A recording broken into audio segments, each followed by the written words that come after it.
তোর জন্য আমি অপেক্ষা করতেছিলাম। তোর বউরে দিয়ে সারাদিন কোনো কাজ করাতে পারি না, তারপর আবার মুখে মুখে তর্ক করে। যদি কোনো কাজ করতে বলি মুখের উপর বলে দেয় পারবো না।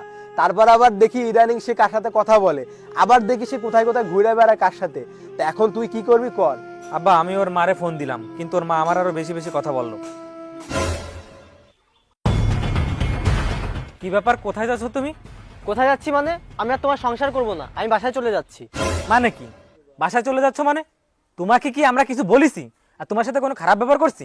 বাদ রাখছো কি? সকাল থেকে সন্ধ্যা পর্যন্ত তো চাকরানির মতো খাটাও, এটা কর সেটা কর, এইটা আন ওইটা আন, থাল বাটি দো, কাপড় কাজ, বাড়ির সব কাজ আমারই দিয়ে করাও। কেন আমি কি দেখতে চাকরের মতো? কোথায় একটু ভাবছি রাজরানীর মতো থাকবো, তা না, বাড়ির সব কাজ আমারই দিয়ে করায়। এই শোনো, আমি আর তোমার সংসার করব না, তোমার আমি খুব তাড়াতাড়ি ডিভোর্স পেপার পাঠিয়ে দিচ্ছি, আর তুমি আমার কাবিনের টাকা রেডি করো, যাও থাকো তুমি।